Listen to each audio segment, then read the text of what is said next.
सारथी।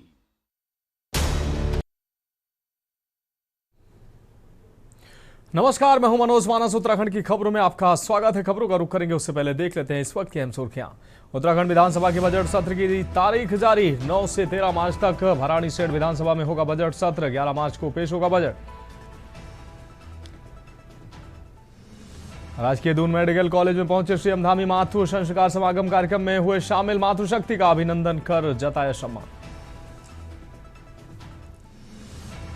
दीप्ति रावत के बयान पर बढ़ी सियासी तकरार। कांग्रेस की नेता गरिमा दसोनी ने किया जुबानी पलटवार। कहा, उत्तराखंड की देवतुल्य जनता का किया अपमान।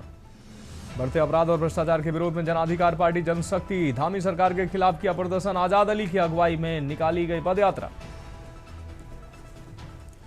रुड़की में प्रेस क्लब का शपथ ग्रहण समारोह निजी होटल में भव्य तरीके से संपन्न हुआ। कार्यक्रम वर्चुअल माध्यम से दर्जा प्राप्त कैबिनेट मंत्री विनय रोहिला और अल्मोड़ा पहुंचे कुमाऊं आयुक्त दीपक रावत। विकास भवन में अधिकारियों संग जरूरी बैठक की। शिक्षा, स्वास्थ्य, सड़क, पेयजल मुद्दे की जांची रिपोर्ट। आप देख रहे हैं के न्यूज, खबरों का सारथी। और अब खबरें विस्तार से। हम खबर देहरादून से, जहां विधानसभा के बजट सत्र की तिथियां घोषित हो चुकी हैं। 9 से 13 मार्च तक बजट सत्र आहूत होगा। 11 मार्च को सीएम धामी बतौर वित्त मंत्री पेश करेंगे बजट। विधायी व संसदीय कार्य विभाग ने जारी की सूचना। प्रमुख सचिव धनंजय चतुर्वेदी ने दी जानकारी। विधायी व संसदीय कार्य विभाग ने जारी की अधिसूचना। देहरादून से हम खबर। विधानसभा के बजट सत्र की तिथियां घोषित। 9 से 13 मार्च तक आहूत होगा बजट सत्र। 11 मार्च को सीएम धामी बतौर वित्त मंत्री पेश करेंगे बजट। विधायी व संसदीय कार्य विभाग ने जारी की सूचना। देहरादून से हम खबर। विधानसभा के बजट सत्र की तिथियां घोषित। 9 से 13 मार्च तक आहूत होगा उत्तराखंड का बजट।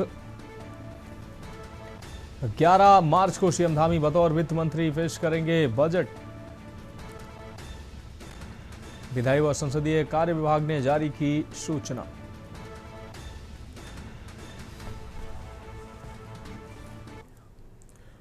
उत्तराखंड की राजनीति में बीते कुछ समय से हलचल साफ तौर पर देखी जा रही है। और एक ओर जहां कांग्रेस लगातार सड़कों पर उतरकर सरकार को घेरने की कोशिश कर रही, तो वहीं दूसरी ओर भारतीय जनता पार्टी ने भी संगठनात्मक स्तर पर अपनी गतिविधियां तेज कर दी हैं।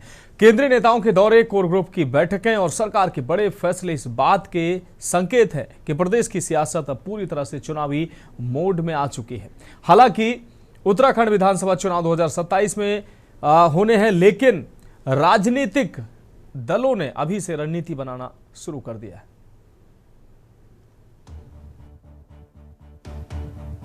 सरकार के स्तर पर भी मुख्यमंत्री पुष्कर सिंह धामी की अगुवाई वाली सरकार लगातार अहम फैसले ले रही है। इन फैसलों को राजनीतिक नजरिए से भी देखा जा रहा है। मार्च में होने वाले विधानसभा सत्र के दौरान सरकार कुछ बड़े विधेयक और प्रस्ताव लाने की तैयारी में है, जिसके जरिए जनता को चुनावी संदेश देने की कोशिश की जा सकती है।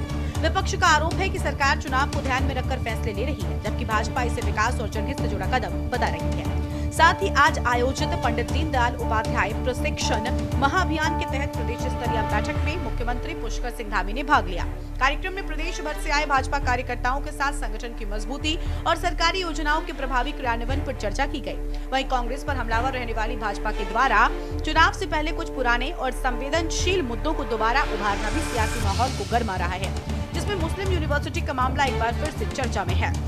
साल 2022 के विधानसभा चुनाव में भी भाजपा ने इस मुद्दे को जोर शोर से उठाया था। ऐसे में एक बार फिर चुनाव से पहले इस विषय का सामने आना इसे संभावित चुनावी एजेंडे के तौर पर देखा जा रहा है।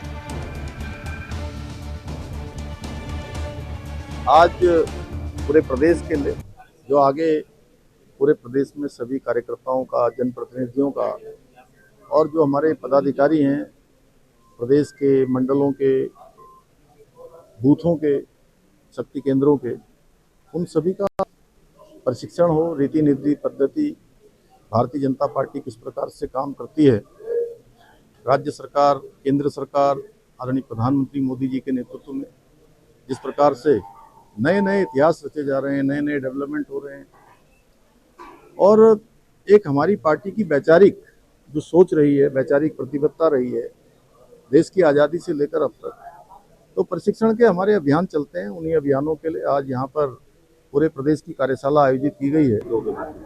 देखिए, भारतीय जनता पार्टी के पूर्व राष्ट्रीय अध्यक्ष और केंद्रीय मंत्री श्री जगत प्रकाश नड्डा जी आज देहरादून थे और हमारे आग्रह पे उन्होंने हमारे प्रदेश कोर टीम की बैठक में वो रहे।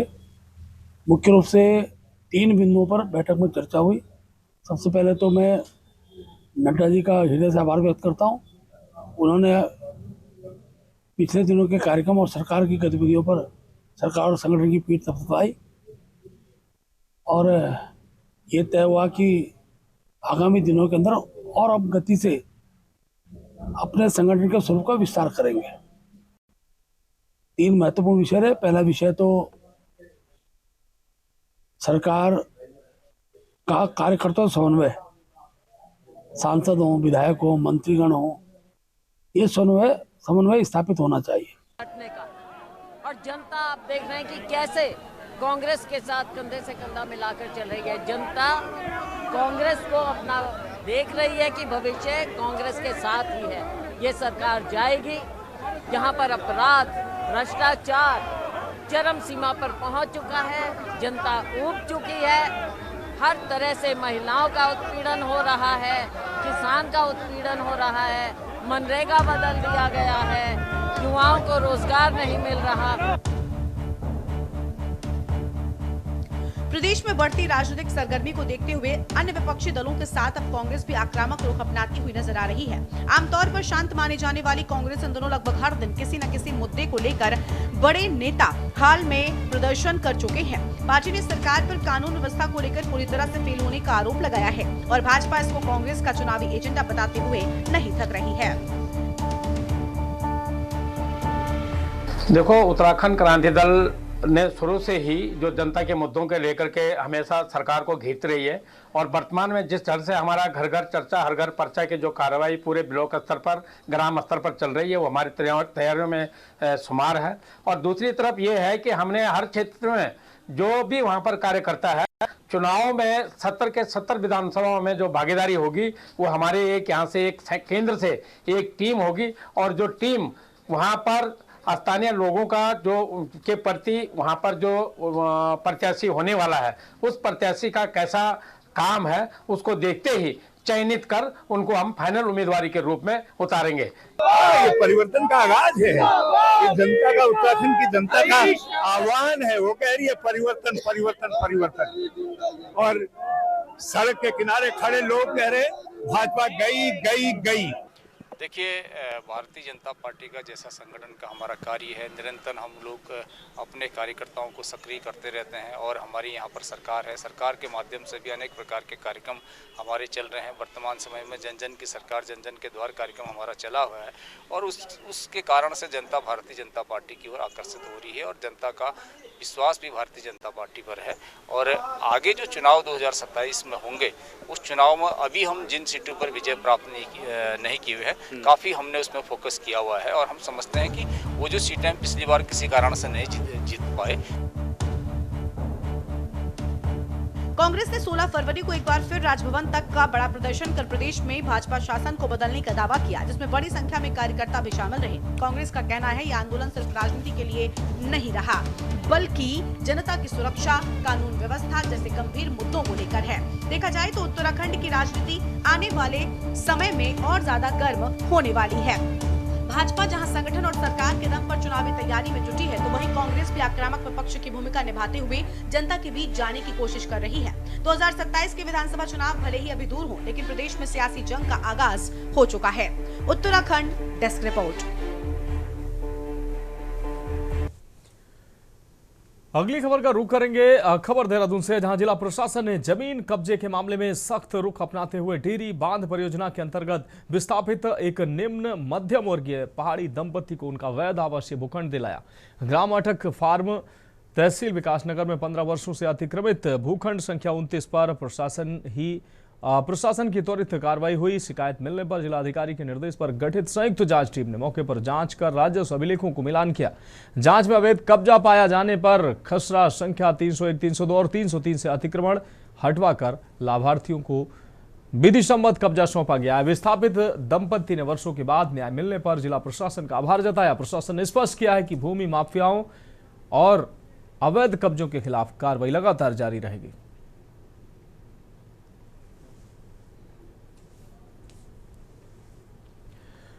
अगली खबर का रुख करेंगे खबर देहरादून से, जहां कांग्रेस की नेत्री गरिमा दसोनी ने भाजपा की महामंत्री दीप्ति रावत के खोदा पहाड़ निकली चूहिया वाले बयान पर तीखा हमला बोला है। दसोनी ने कहा कि यह बयान केवल कांग्रेस का नहीं बल्कि उत्तराखंड की देवतुल्य जनता का अपमान है। उन्होंने जोर देकर कहा कि राजभवन कूच में शामिल लोग किराए के नहीं बल्कि प्रदेश के जागरूक मतदाता और अपने अधिकारों के लिए आवाज उठाने वाली जनता थी। लोकतंत्र में जनता ही जनार्दन होती है और उसे बदनाम करना भाजपा की अहंकारी मानसिकता को दर्शाता है। गरिमा ने आरोप लगाया कि भारतीय जनता पार्टी जब भी जनता के सवालों से घिरती है तो उसे बदनाम करने की कोशिश करती है। गाजी वाली नहीं, आर्यनगर होगा बल्लभ नाम। भाजपा की नई नवेली महामंत्री से कहना चाहती हूँ कि अंगूर खट्टे हैं मैडम। प्रॉब्लम क्या है कि भाजपा सत्तारूढ़ दल होने के बावजूद, सरकारी मशीनरी उसकी तरफ होने के बावजूद, सारी सरकारी बसें होने के बावजूद, सारा मीडिया अपनी तरफ होने के बावजूद भाजपा इस तरह का प्रदर्शन कभी प्रदेश में नहीं कर पाई। 25 साल राज्य को हो गए गठन को, आज तक पत्रकारों का या इंटेलिजेंस का या एलआईयू का या तमाम लोगों की जो रिपोर्ट्स हैं उनके अनुसार भूतो न भविष्यति 25 सालों के उत्तराखंड में ऐसा जन सैलाब सड़कों पर उन्होंने कभी नहीं देखा। अगली खबर देहरादून से, जहां पुलिस ने मानवीय संवेदनशीलता दिखाते हुए बिछड़े मानसिक रूप से अस्वस्थ एक बालक को उसके परिजनों से मिलाकर उनके मायूस चेहरों पर मुस्कान लौटाने का कार्य किया है। एसएसपी देहरादून के निर्देश पर चलाए जा रहे सत्यापन अभियान के दौरान त्यूनी थाना पुलिस स्थानीय बाजार में 15-16 वर्षीय एक बालक बदहवास हालत में घूमता मिला। पुलिस को जो सुनने और बोलने में भी असमर्थ था। पुलिसकर्मियों ने बालक को थाना ले जाकर उसका फोटो सोशल मीडिया सहित अन्य थानों के साथ साझा किया, जिसके परिणाम स्वरूप पुलिस को उत्तरकाशी जिले के मोरी थाना क्षेत्र के मोड़ा गांव निवासी लड़के के परिजनों की जानकारी प्राप्त हुई। आज पुलिस ने परिजनों को थाना त्यूनी बुलाकर बालक को सकुशल उनके परिजनों के सुपुर्द कर दिया है। गुमशुदा बच्चे को पाकर परिजनों की खुशी का ठिकाना नहीं रहा।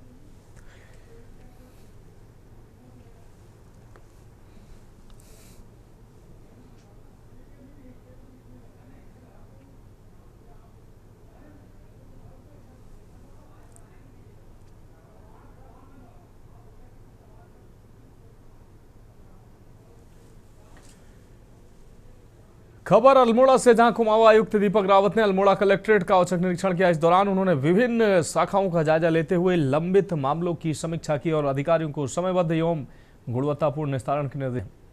आयुक्त ने लेखों को व्यवस्थित रखने, धारा 143 के मामलों में तेजी लाने तथा जन सुनवाई को प्राथमिकता देने पर जोर दिया। उन्होंने स्पष्ट किया कि जनता से जुड़े मामलों में किसी भी प्रकार की लापरवाही बर्दाश्त नहीं की जाएगी। दीपक रावत ने कहा कि शासन की मंशा के अनुरूप आम जन को त्वरित व प्रभावी सेवाएं उपलब्ध कराना प्रशासन की जिम्मेदारी है। उन्होंने अधिकारियों से अपेक्षा की कि वे जनहित के कार्य को सर्वोच्च प्राथमिकता दें।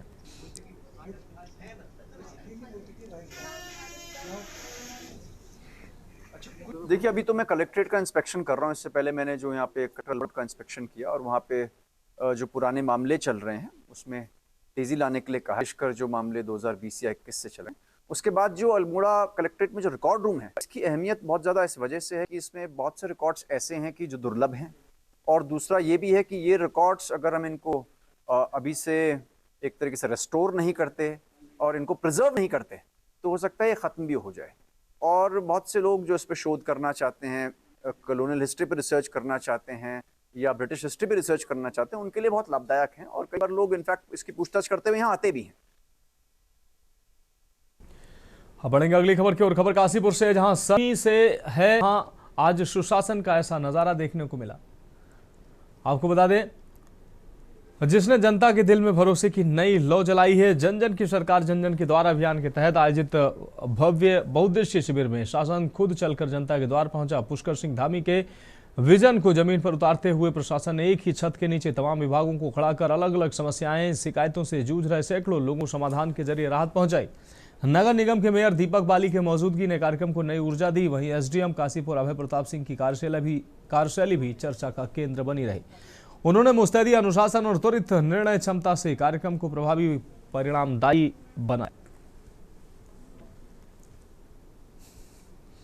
देखिए, प्रदेश के यशस्वी मुख्यमंत्री, युवा मुख्यमंत्री माननीय पुष्कर सिंह धामी जी जन की सरकार कार्यक्रम जो चलाया जा रहा है प्रदेश भर में, उसी के अंतर्गत काशीपुर नगर निगम प्रांगण में ये कार्यक्रम कैंप आयोजित किया गया है, जिसमें 23 विभागों के अधिकारी कर्मचारी यहाँ पर मौजूद हैं। ये स्टॉल 23 विभागों ने लगाई है।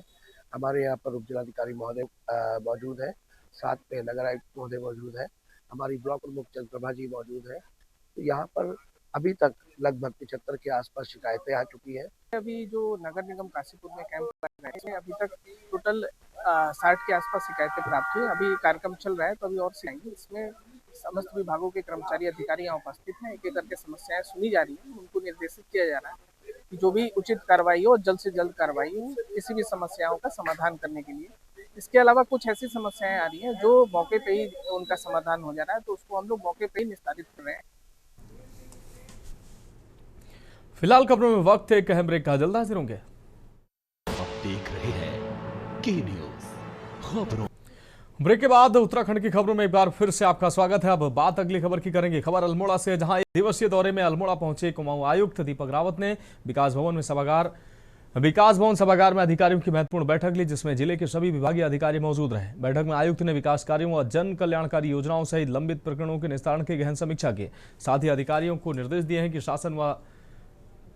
शासन की योजनाओं का लाभ अंतिम व्यक्ति तक समयबद्धता से पहुंचे। आयुक्त ने कहा कि जन समस्याओं के समाधान में लापरवाही जाएगी और प्रत्येक विभाग आपसी समन्वय के साथ कार्य करे। उन्होंने शिक्षा, स्वास्थ्य, सड़क, पेयजल और राजस्व से जुड़े मामलों की प्रगति रिपोर्ट भी तलब की है।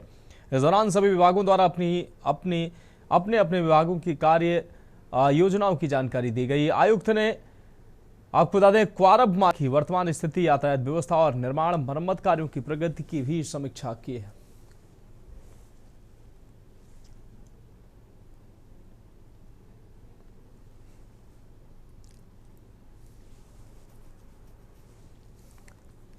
देखिए, अभी जो रिव्यू मीटिंग हुई है तो डिस्ट्रिक्ट लेवल पे जो हमारे 4 सेक्टर्स होते हैं, डिस्ट्रिक्ट का, स्टेट प्लान का, एक्सटर्नली एडेड का, इन सभी सेक्टर्स की समीक्षा यहाँ पे की गई और इसमें जो व्यय हो रहा है उसकी समीक्षा की गई, टाइमली हो रहा है या नहीं। पुराने प्रोजेक्ट्स जो अटके हैं किसी वजह से, सामंजस्य की कमी से, उनको देखा गया। पार्किंग के बहुत से प्रोजेक्ट्स अलग अलग जगहों पे चल रहे हैं, उनकी समीक्षा की गई और डिस्ट्रिक्ट में जो कुछ नवीन पहलें की गई हैं, कुछ इनोवेटिव वर्क हुआ है, उनको भी देखा गया और मैंने पाया कि इसमें काफ़ी अच्छे काम यहाँ पे हो रहे हैं। माननीय मुख्यमंत्री जी के स्तर से जो घोषणाएं हुई हैं उनकी समीक्षा की गई। कोई पेंडेंसी है तो उनको तेज करने के लिए कहा गया।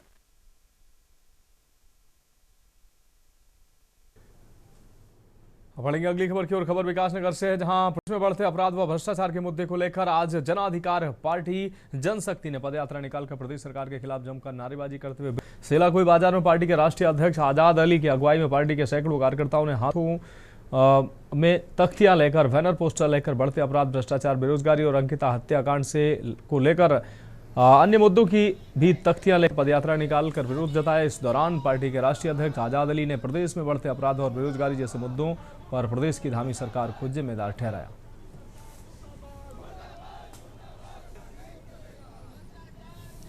देखिए, किसी से छुपा हुआ नहीं है। पार्टी का भ्रष्टाचार, बिगड़ती कानून व्यवस्था किसी से छुपी हुई नहीं है। अब हालात इतने बिगड़ गए हैं कि किसी से छुपा नहीं है कि हर कदम कदम पे भारतीय जनता पार्टी की सरकार भ्रष्टाचार कर रही है। भारतीय जनता पार्टी के कर्मचारी, अधिकारी भ्रष्टाचार में लिप्त हैं और कानून व्यवस्था फेल है, तानाशाही चरम पर है। धर्म के नाम पे इन्होंने लोगों को बांटने का काम कर रखा है। मुस्लिम यूनिवर्सिटी का इन्होंने एक राग अलाप रखा है पिछले कई सालों से। तो ये सरकार हर हाशिए पे फेल हो चुकी है, हाशिए पे है सरकार।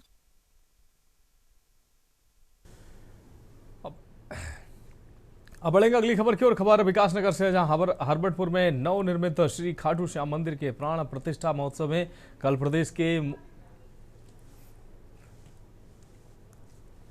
मुख्यमंत्री पुष्कर सिंह धामी मुख्य अतिथि के रूप में शिरकत करेंगे। इस ऐतिहासिक पल को यादगार बनाने के लिए आसमान से हेलीकॉप्टर द्वारा पुष्प वर्षा की जाएगी, जिसकी तैयारियां मंदिर समिति ने पूरी कर ली है। मुख्यमंत्री के आगमन से पहले मंगलवार को विकासनगर की सड़क पर भक्ति का ऐसा सैलाब उमड़ा कि पूरा शहर श्याममय हो गया। प्राचीन शिव मंदिर से शुरू हुई भव्य श्याम निशान यात्रा में करीब हजारों श्रद्धालुओं ने बाबा का निशान उठाकर 4 किलोमीटर की पदयात्रा की। मुख्य बाजार पहुंचने पर 10,000 पटाखों की गूंज और पुष्प वर्षा के साथ पदयात्रा का जोरदार स्वागत किया गया। सतरंगी फूलों से सजे रथ में विराजमान बाबा श्याम की झांकी आकर्षण का केंद्र रही।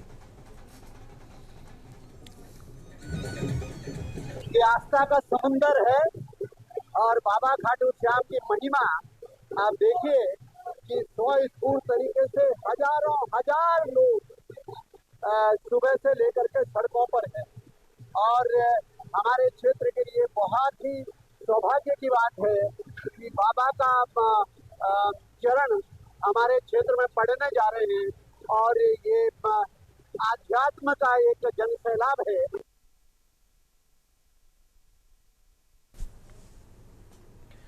अगली खबर लक्सर से, जहां उत्तराखंड में आज बार काउंसिल ऑफ उत्तराखंड के सदस्य पदों के लिए चुनाव हो रहे हैं। इस दौरान सुबह से ही विधिवत मतदान प्रक्रिया संपन्न हुई। पूरे उत्तराखंड से 104 प्रत्याशी मैदान में है। इस बार 23 सदस्यों का चयन किया जाएगा, जिसमें 18 पुरुष और 5 महिलाएं शामिल होंगी। लक्सर में 280 से अधिक मतदाता हैं। मतदाताओं का कहना है कि वे उन प्रत्याशियों को तरजीह दे रहे हैं जो वकीलों के हित के लिए संघर्ष करते हैं।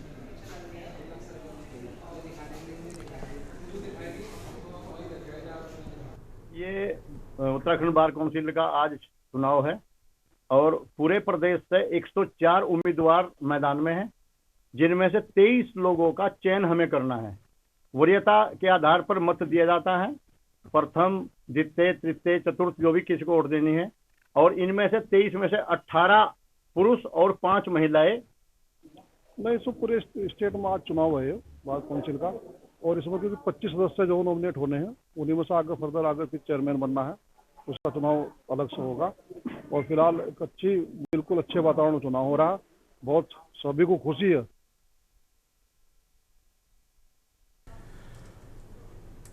तो फिलहाल उत्तराखंड की खबरों में अभी के लिए मेरे साथ इतना ही। मुझे दीजिए इजाजत और आगे आप देखिए के न्यूज इंडिया का विशेष कार्यक्रम मंथन हमारे प्रधान संपादक दुर्गेन चौहान जी के साथ।